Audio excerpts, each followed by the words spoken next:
Good morning and welcome to this presentation of the European Commission 2014 Autumn Economic Forecast. As I had the chance to explain yesterday, this forecast has been prepared by the Commission's Economic and Financial Affairs Directorate General, DG ECFIN, and Jyrki Katainen, Vice President Katainen, was until Friday in charge of DG ECFIN, but due to the deadlines, we are presenting the forecast today, and as of Saturday, Commissioner Moscovici is in charge of DG ECFIN. So today's lineup is an ad hoc lineup that is explained by these transitional arrangements that we had to deal with. And another novelty is, of course, that this is one of the few press conferences that take place before the first meeting of the College of the Juncker Commission will take place tomorrow. And the final point from my side, it is a happy coincidence that this press conference takes place on the date that the new single supervisory mechanism was born as of midnight. So this, I think, the omens are good for this press conference to start. So without further ado, I will hand over first to Vice President Katainen. Thank you.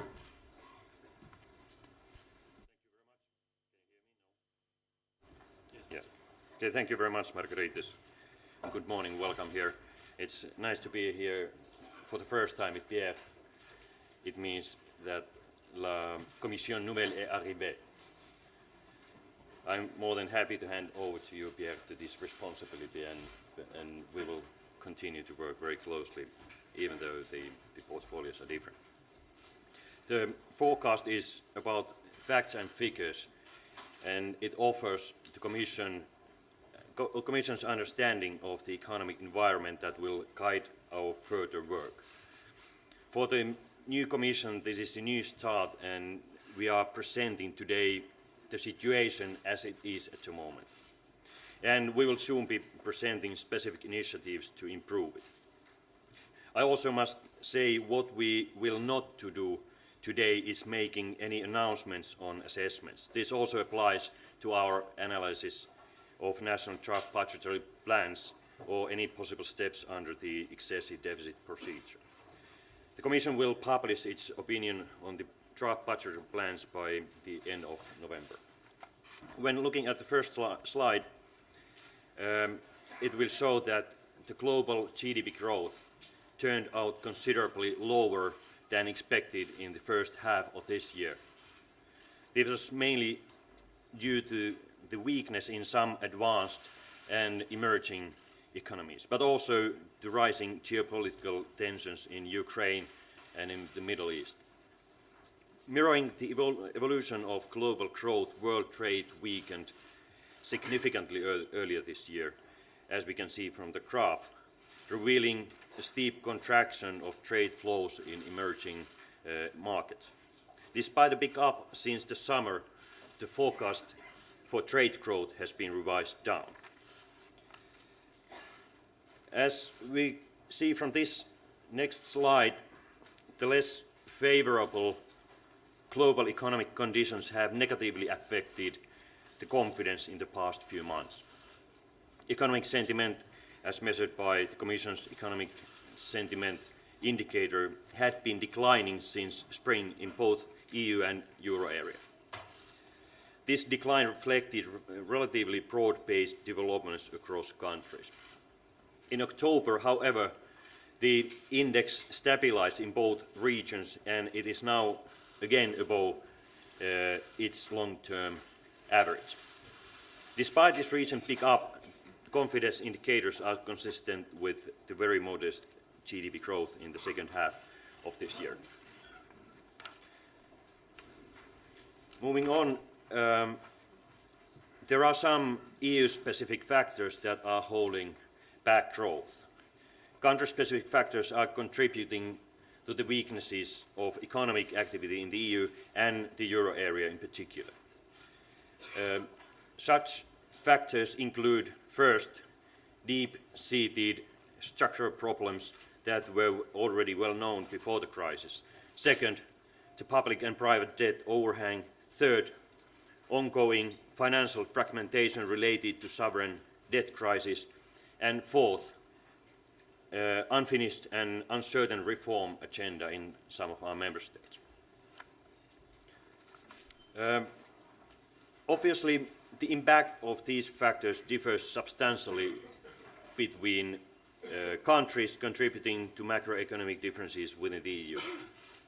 In 2014, GDP growth is expected to remain negative in Cyprus -2.8%, in Italy -0.4%, Croatia -0.7%, and Finland -0.4%. Activity in France should remain broadly stable, 0.3%, while over the year growth remained fairly robust in Germany 1.3% and accelerated in Spain 1.2% and in the Netherlands 0.9%. Robust growth is projected for the UK 3.1% and Poland 3%. Ireland is forecast to be the fastest growing country in the EU 2014 with growth 4.6%. So congratulations, Ireland. Overall, therefore, GDP growth in Europe has been revised down. Annual GDP growth in the EU this year is now projected to be 1.3%, while growth in the euro area is expected to be 0.8%. Looking ahead, we can see a gradual recovery. Some of the factors that held back global growth in the first half of this year will probably prove temporary. Notably, in the United States, strong momentum in the economy will be supported by an easing of fiscal consolidation and the continuation of accommodative monetary policies. The growth outlook for emerging markets economies is supported by relative resilience in emerging Asia, although a gradual deceleration activity is likely in China.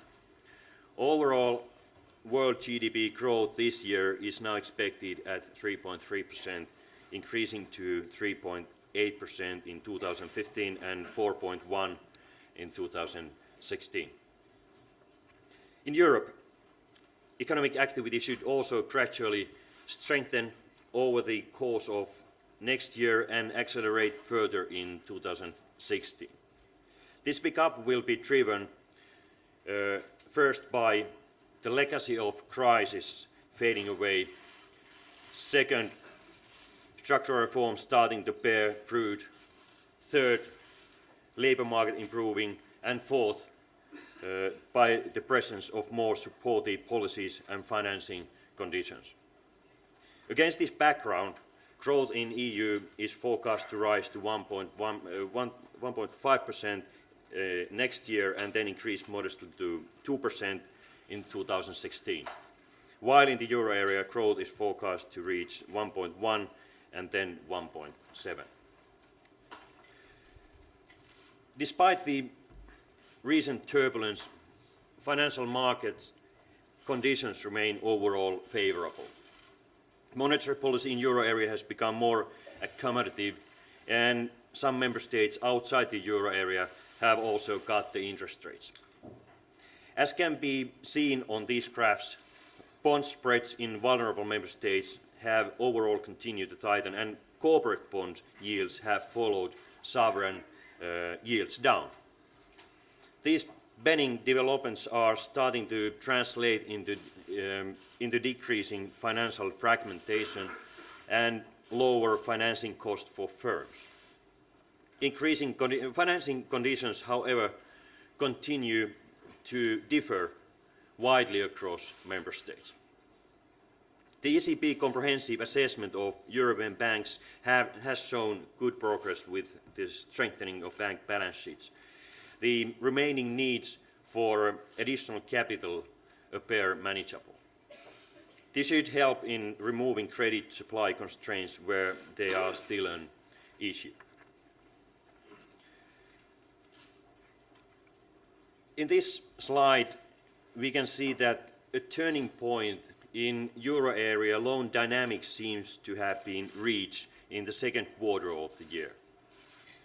Loans to the private sector shrank in September at an annual rate of 0.6%, thus slower than in the preceding months, which were minus 0.9% in August and minus 1.6% in April. Shown on the left-hand graph, the annual growth rate of loans to non-financial corporations was less negative in September, at minus 1.8% from minus 2% in the previous month, adjusted for sales and securitization, and was slightly positive for households, 0.6% year-on-year in September.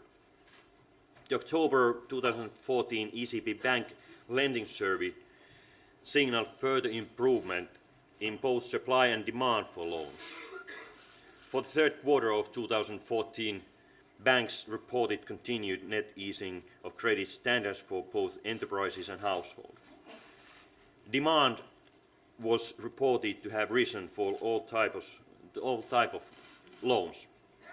Looking forward to the fourth quarter of 2014, banks expect further easing of credit conditions and improved demand. Historic trends shows that the credit cycle for non-financial corporations tend to lag the economic cycle by several quarters. Based on this relationship, the bank credit cycle for non-financial corporations is expected to turn positive next year. And this improvement, along with ECB's policies targeting improved monetary policy transmission, should benefit corporates and households, including small and medium-sized enterprises. And the last slide from my side, we can see that the reduction in general government deficit is set to continue. The deficit to GDP ratio in both the EU and euro area are projected to decrease further this year, albeit more slowly than in 2013. It is expected at 3% in euro area and 2.6% in the EU. Government deficits are forecast to continue falling over the next 2 years, helped by strengthening economic activity. So the fiscal policy stance is expected to be broadly neutral in 2014 and 2015, as the changes to structural balance should be broadly nil in both years. The debt to GDP ratio of the EU and euro area are now expected to peak only next year at 88.3% and 94.7% respectively, as the continued involvement of primary surpluses and stronger economic growth are likely to be offset by interest expenditure. And now I would like to hand over to Pierre for the second half of the presentation. Merci Jyrki. Thank you, Je ne sais pas Jyrki. comment dire en finlandais que la commission nouvelle est arrivée. I don't know how to say in Finnish that the new commission has arrived, but I'm certainly very happy to be here and to have heard your presentation. First of all, on internal demand. Internal demand is going to be the main stimulus to growth over the next 2 years, and this will benefit from a very accommodating monetary policy, very low financing costs, more favorable lending conditions. It will benefit from fewer adjustments to private sector balance sheets. And there will also be a largely neutral EU budget policy, which is a very good thing. Private consumption will increase moderately in 2015 and 2016, and this will be supported by low commodities prices and by an increase in income as a result of a gradual improvement on the labour market. And public consumption will also contribute marginally to growth. Now, a few words on investment. which of course is a decisive factor.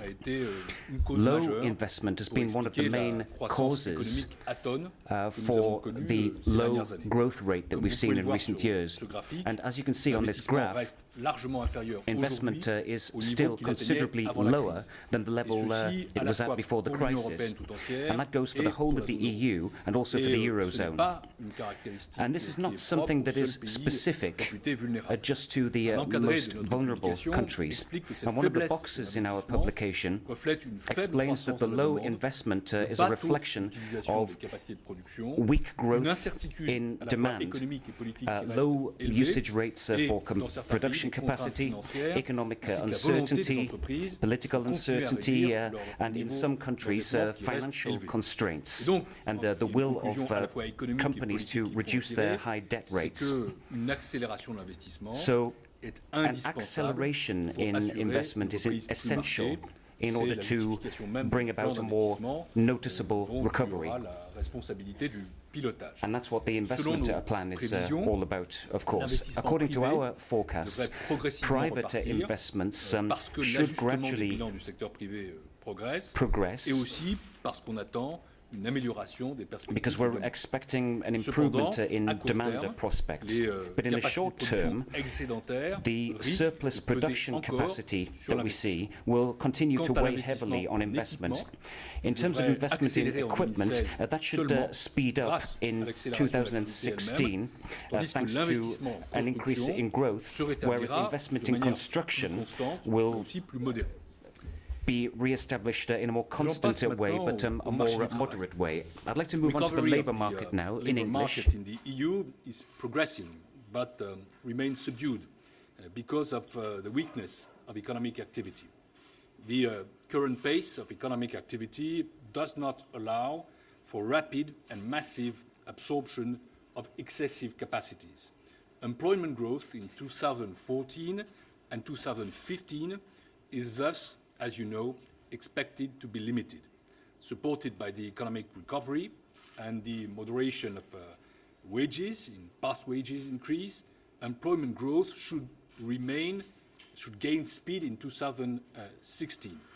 As a result, the unemployment rate should fall slowly to 9.5% in the EU and 10.8% in the euro area in 2016, which is still above pre-crisis levels. The overall slight decline in unemployment rates reflects cyclical factors such as the sluggishness of the recovery, but also reflects the persistence of high structural unemployment. Our estimates show that structural unemployment has been steadily increasing since 2009 in both EU and euro area. Looking ahead, it is expected to continue rising in the euro area over the forecast horizon, though more moderately than during the crisis period, and to stabilize in the EU. In 2015, most EU economies will grow at more than 1%. While the expected strengths of the recovery will continue to differ across countries, growth differences are expected to continue declining over the next 2 years. As you can see from the growth map for 2015, all EU economies are expected to be growing again by next year. Let me comment now on some member states specifically. First, among the largest member states, growth in Germany weakened in the course of this year, but is expected to pick up again to 1.1% next year on the back of the robust labour market and strengthening external demand, while domestic investment is projected to remain subdued. France is expected to register only very slow growth of 0.7% in 2015 amid a subdued pace of private consumption and still contracting investment. In Italy, GDP growth is projected to turn positive early next year, as a growing external demand drives a still very fragile recovery. GDP growth in 2015 is expected in Italy at 0.6%.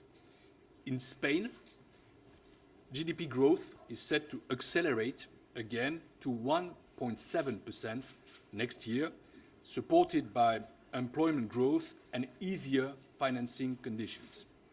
Growth in the Netherlands is expected to firm at 1.4% in 2015 as private consumption picks up again on the back of stabilizing unemployment and a gradually recovering housing market. Outside the euro area now, the United Kingdom is set to see robust growth of 2.7% as both investment and consumption expand at a fast pace. Now, if I turn to Poland, growth in Poland has moderated on the back of weaker external demand, but private consumption is set to support a still healthy expansion. In 2015, GDP growth in Poland is expected at 2.8%, down from 3% this year. Now, turning to the current or former program countries, most of these are now catching up on the growth fronts. As Jyrki said, Ireland has the strongest performance and is expected to be the fastest growing country in the EU over the forecast horizon. In 2015, output growth in Ireland is expected at 3.6%. Growth in Greece is expected to be substantially above the EU average next year at 2.9% and close to average in Portugal at 1.3%.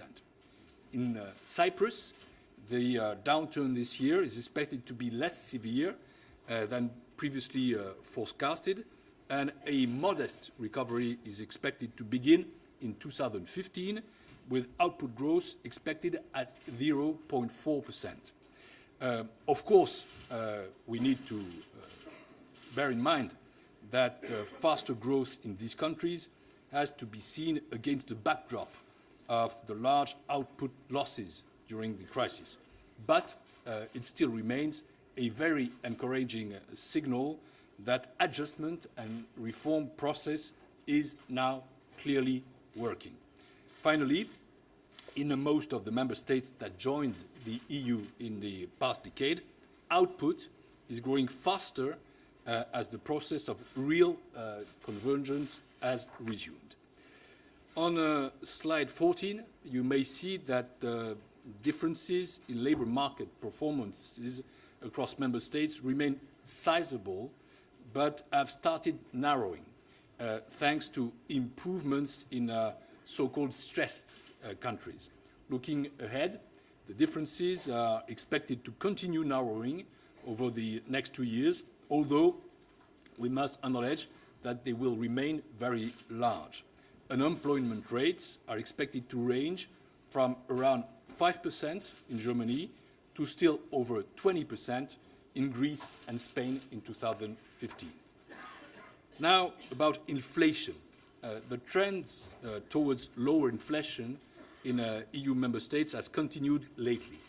It has been driven as well by lower commodity prices, especially for energy and food, the weaker than expected economic environment, and the euro's earlier appreciation.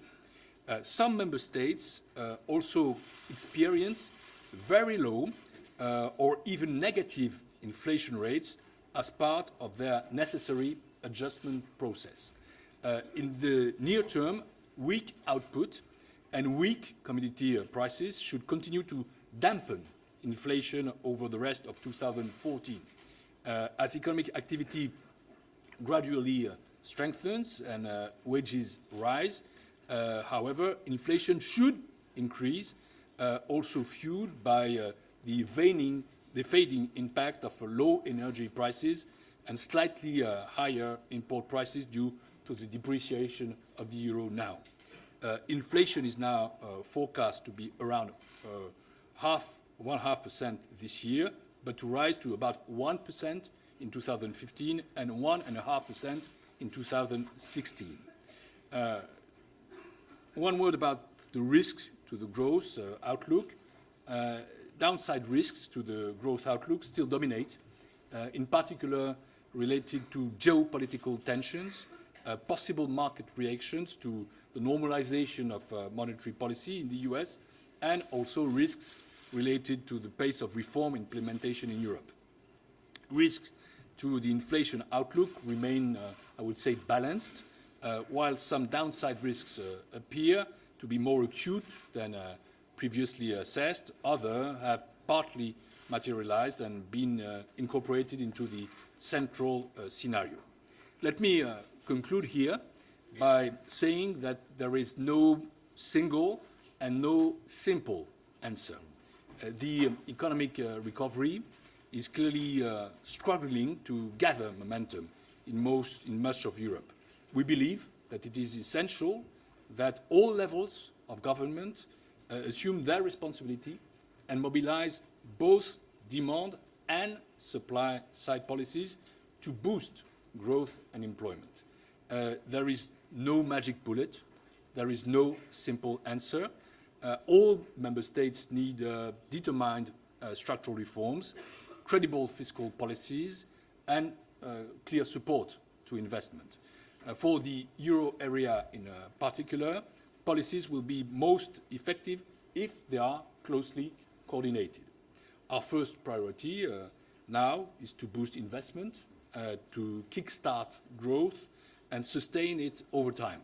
We will be working at full speed under the coordination of Vice President Jyrki Katainen to put in place the 300 billion euros investment plan announced by President Juncker, which is, of course, of decisive importance. Thank you very much. Thank you. Thank you very much. We can have the questions now, and we'll try, as always, to get as representative sample as we can. Let's start.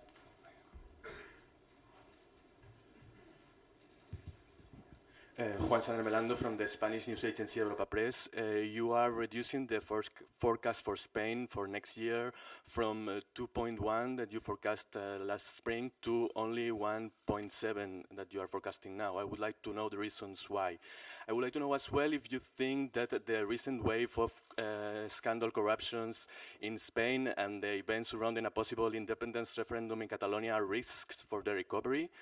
And what do you think about unemployment level of 22.5% in 2016? Is this sustainable for Spain?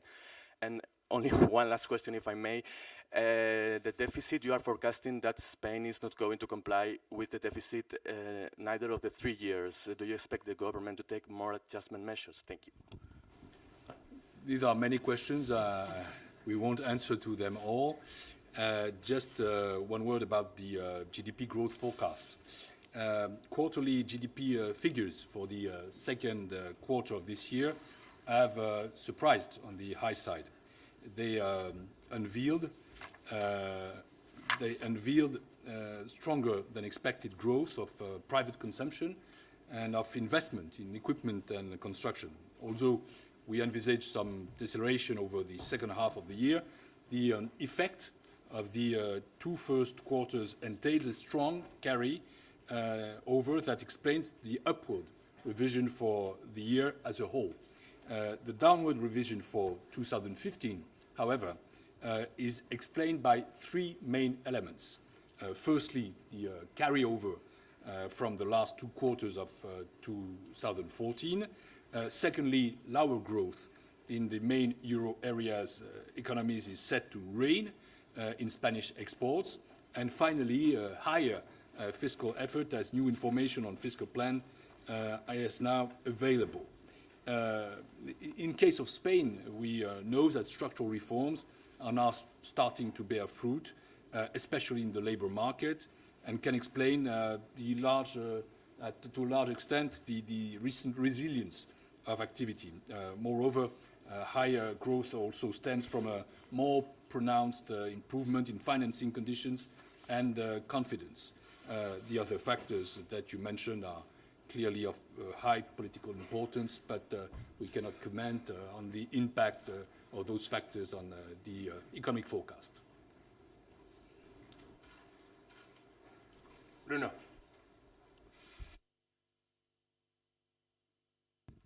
Bruno Waterfield, the Daily Telegraph. Mr. Katainen, looking at lots of